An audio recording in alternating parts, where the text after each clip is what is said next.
मंथन के सभी दर्शकों को नमस्कार। मैं हूं शेखर त्रिपाठी और आप देख रहे हैं हमारा यूट्यूब चैनल अखंड मंथन।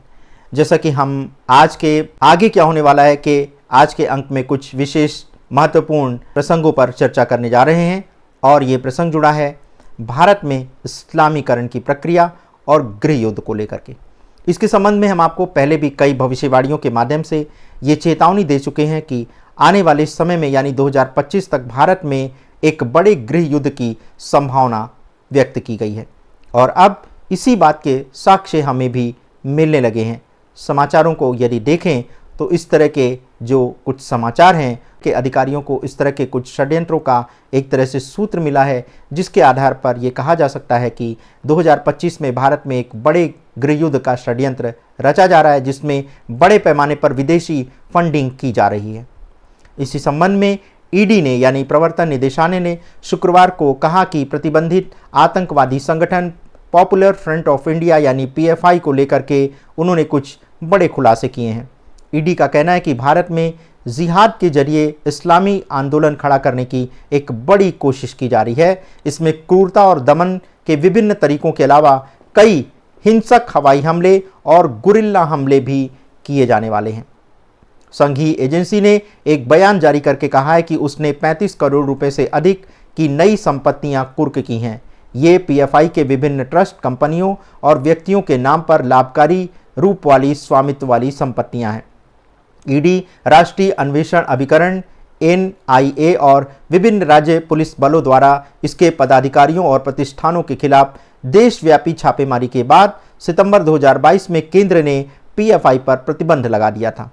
ईडी ने आरोप लगाया है कि 2006 में केरल में गठित लेकिन दिल्ली में मुख्यालय वाले पीएफआई के वास्तविक उद्देश्य इसके संविधान में बताए गए उद्देश्यों से अलग हैं। एजेंसी ने आरोप लगाया कि पीएफआई का वास्तविक उद्देश्य जिहाद के माध्यम से भारत में इस्लामी आंदोलन चलाने के लिए एक संगठन का गठन करना है। यद्यपि पीएफआई स्वयं को एक सामाजिक आंदोलनकारी के रूप में प्रस्तुत करता है। इसने कहा है कि पीएफआई ने विरोध के अहिंसक तरीकों का इस्तेमाल करने के दावे किए हैं, लेकिन साक्ष्यों से पता चलता है कि उसके द्वारा अपनाए गए विरोध के तरीके हिंसक प्रवृत्ति के हैं। एजेंसी ने संगठन द्वारा समाज में अशांति और संघर्ष पैदा करने के लिए गृह युद्ध की तैयारी के लिए इस्तेमाल किए गए विरोध के कुछ तरीकों का भी वर्णन किया है। आरोप लगाया गया है कि पीएफआई ने क्रूरता और दमन के कुछ तरीकों का इस्तेमाल किया है। एजेंसी ने कहा है कि पीएफआई ने देश की एकता और संप्रभुता को कमजोर करने के लिए कानूनों का उल्लंघन किया है, दोहरी संप्रभुता यानी एक से अधिक संप्रभुता रखने का प्रस्ताव रखा है, समानांतर सरकारें बनाई हैं और गुप्त एजेंटों की पहचान का खुलासा किया है। पीएफआई पर फरवरी 2020 के दिल्ली दंगों के दौरान हिंसा भड़काने और उपद्रव फैलाने में सक्रिय रूप से शामिल होने का भी आरोप लगाया गया है। ये भी आरोप लगाया गया कि पीएफआई और CFI campus front of India PFI की छात्र शाखा के सदस्यों ने सांप्रदायिक सद्भाव को बिगाड़ने के लिए सांप्रदायिक दंगे भड़काने और आतंक फैलाने के उद्देश्य से कुछ वर्ष पहले उत्तर प्रदेश के हाथरस का दौरा किया था। ईडी ने आरोप लगाया कि पीएफआई ने भारत की एकता, अखंडता और संप्रभुता को कमजोर करने तथा सांप्रदायिक सद्भाव को बिगाड़ने के इरादे से महत्वपूर्ण और संवेदनशील स्थानों और व्यक्तियों पर हमले करने के लिए घातक हथियार और विस्फोटक उपकरण एकत्र करके एक आतंकवादी गिरोह बनाने की साजिश भी रची थी। इस संगठन पर 12 जुलाई 2022 को प्रधानमंत्री श्री नरेंद्र मोदी की पटना यात्रा के दौरान अशांति पैदा करने के इरादे से एक प्रशिक्षण शिविर आयोजित करने और देश की एकता, अखंडता और संप्रभुता को नुकसान पहुंचाने वाले साहित्य के छापे जाने का भी आरोप लगाया गया है। ये भी आरोप है कि पीएफआई ने देश भर में आतंकवादी कृत्यों को अंजाम देने और वित्त पोषण करने के लिए बैंकिंग चैनलों, हवाला, दान आदि के माध्यम से देश और विदेश से धन जुटाने की भी साजिश रची है। ईडी ने कहा है कि पीएफआई के सिंगापुर और खाड़ी देशों में 13,000 से अधिक सक्रिय सदस्य हैं, जिनमें कुवैत, ओमान, कतर, सऊदी अरब, अरब अमीरात भी शामिल हैं। ईडी ने अपनी जांच के अंतर्गत 61 करोड़ 72 लाख रुपए की संपत्तियां जब्त की हैं, 26 पीएफआई सदस्यों को गिरफ्तार किया है और 9 आरोप पत्र दाखिल किए हैं। भारत की सुरक्षा एजेंसियों के सामने पॉपुलर फ्रंट ऑफ इंडिया कुछ गंभीर चिंताएं पैदा कर रहा है। ये संगठन विभिन्न गतिविधियों में लिप्त रहा है जो देश की सुरक्षा और अखंडता के लिए खतरा मानी जा रही हैं। आरोप है कि पीएफआई भारत में गृह युद्ध की स्थिति पैदा करने के लिए बड़े पैमाने पर षड्यंत्र रच रहा है ताकि सामाजिक और सांप्रदायिक सौहार्द को बिगाड़ा जा सके। इस संदर्भ में हम आपको बताएंगे कि ये पीएफआई पर क्या क्या आरोप लगाए गए हैं और उनके पीछे की साजिशें क्या क्या हो सकती हैं और भारतीय लोगों को इसको कैसे देखना चाहिए, कैसे सतर्क रहना चाहिए। सबसे पहले आपको पीएफआई का संक्षिप्त परिचय दे दें तो पॉपुलर फ्रंट ऑफ इंडिया यानी पीएफआई एक चरमपंथी संगठन के रूप में देखा जाता है जो 2006 में केरल में स्थापित हुआ था। इसका दावा है कि ये समाज के कमजोर वर्गों की सहायता और अधिकारों की रक्षा के लिए काम करता है, लेकिन समय समय पर इस संगठन पर हिंसा भड़काने, सांप्रदायिक तनाव भड़काने और कट्टरपंथी विचारधारा फैलाने के आरोप लगे हैं। भारत सरकार ने 2022 में पीएफआई और उसके कई सहयोगी संगठनों पर प्रतिबंध लगा दिया था। आरोप लगाते हुए यह कहा गया था कि यह संगठन राष्ट्र विरोधी गतिविधियों में संलिप्त है और देश की एकता और सुरक्षा को खतरा पहुंचा सकता है। पीएफआई पर गृह युद्ध करने के आरोप भी लग चुके हैं और कहा गया है कि वह भारत में गृह युद्ध जैसी स्थिति उत्पन्न करने के उद्देश्य से सांप्रदायिक ध्रुवीकरण करने का भी काम कर रहा है। ये संगठन कथित रूप से कई साजिश रचने में शामिल रहा है, जिसमें सांप्रदायिक हिंसा भड़काने और विभिन्न समुदायों के बीच वैमनस्य फैलाने की कोशिश में शामिल है। पीएफआई पर आरोप है कि वह सांप्रदायिक हिंसा को बढ़ावा देने और धर्म के आधार पर लोगों को बांटने के लिए योजनाबद्ध तरीके से काम कर रहा है। संगठन पर यह भी आरोप है कि वह हिंसक आंदोलनों और प्रदर्शनकारियों को संगठित कर रहा है, जिससे देश में अस्थिरता पैदा हो सकती है। सशस्त्र प्रशिक्षण और कट्टरता फैलाना भी एक आरोप उसके विरुद्ध लगाया गया है। विभिन्न रिपोर्टों और पुलिस जांचों में ये आरोप है कि पीएफआई अपने सदस्यों को सशस्त्र प्रशिक्षण दे रहा है, जो एक बड़े षड्यंत्र का हिस्सा हो सकता है। इस प्रकार की गतिविधियां देश की आंतरिक सुरक्षा के लिए एक गंभीर संकट पैदा कर सकती हैं। पीएफआई पर आरोप है कि उसे विदेशियों से आर्थिक सहायता मिल रही है, जिसका उपयोग वह अपने उद्देश्यों को पूरा करने के लिए कर रहा है। इस बात की भी जांच हो रही है कि क्या ये संगठन अंतर्राष्ट्रीय आतंकी संगठनों से तो संबंधित नहीं है, जो भारत के लिए एक गंभीर चिंता का विषय हो सकता है। भारत सरकार और सुरक्षा एजेंसियों ने पीएफआई की गतिविधियों पर कड़ी नजर रखी है। सरकार ने इसे आतंकी गतिविधियों में शामिल होने और हिंसा फैलाने का दोषी ठहराते हुए इस पर प्रतिबंध भी लगा दिया है। राष्ट्रीय जांच एजेंसी यानी एनआईए और प्रवर्तन निदेशालय ईडी ने कई बार पीएफआई के विरुद्ध कार्रवाई की है, जिसमें उसके कई नेताओं की गिरफ्तारी और उसके वित्तीय स्रोतों की जांच शामिल है। सरकार का कहना है कि पीएफआई की गतिविधियां भारत की धर्मनिरपेक्षता, एकता और अखंडता को खतरे में डाल रही हैं। सुरक्षा एजेंसियों का दावा है कि पीएफआई के कई सदस्यों का संबंध चरमपंथी और आतंकी संगठनों से हो सकता है। अब सबसे बड़ा प्रश्न ये है कि भारतीयों को इस षड्यंत्र से कैसे सतर्क रहना चाहिए। तो देश में किसी भी संगठन द्वारा गृह युद्ध जैसी स्थिति पैदा करने की साजिश से निपटने के लिए प्रत्येक नागरिक की ये जिम्मेदारी है कि वो सतर्क रहें और जिम्मेदारी से कार्य करें। सबसे पहले सोशल मीडिया पर फैलने वाली अफवाहों और भ्रामक जानकारियों से सावधान रहें।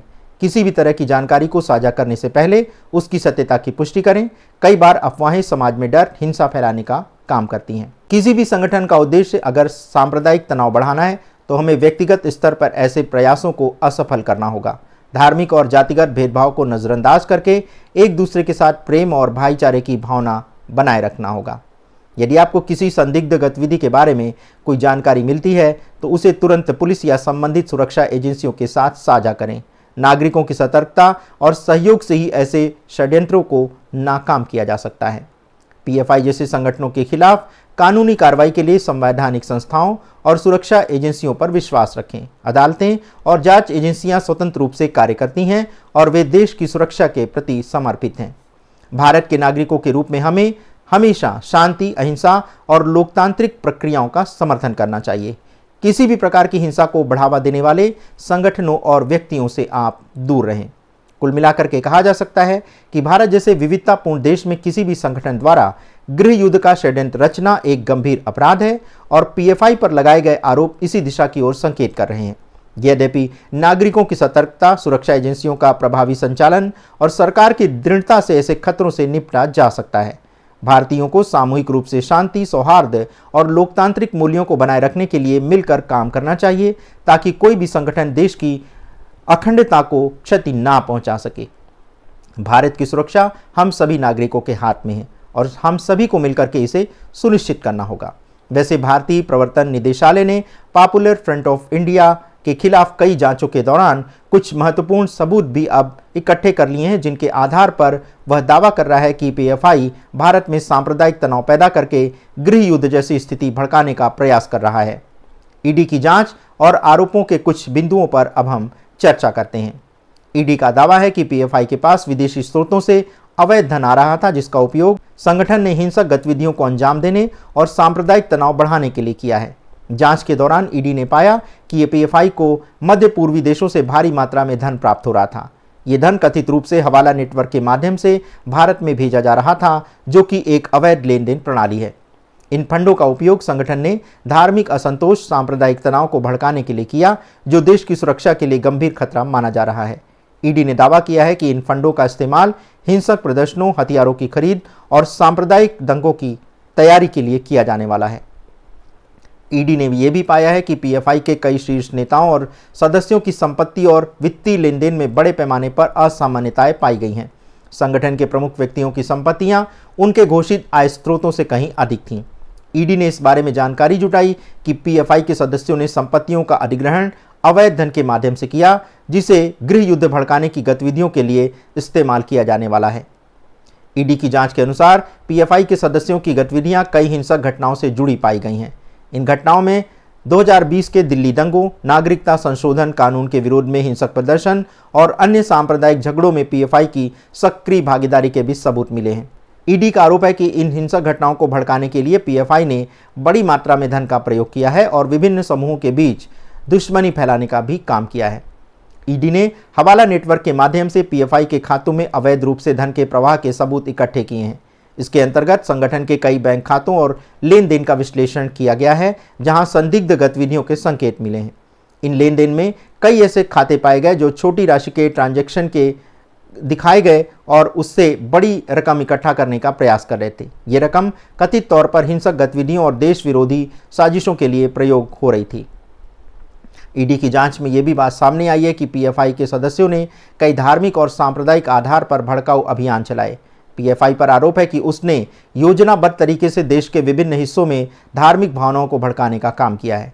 ईडी की रिपोर्ट के अनुसार पीएफआई ने ऐसे अभियानों के लिए धन का इस्तेमाल किया जिनका उद्देश्य सांप्रदायिक ध्रुवीकरण और अस्थिरता फैलाना था। ईडी की जांच में यह भी पाया गया है कि पीएफआई ने धार्मिक असहिष्णुता को बढ़ावा दिया और हिंसक चरमपंथ के विचारों का प्रचार किया।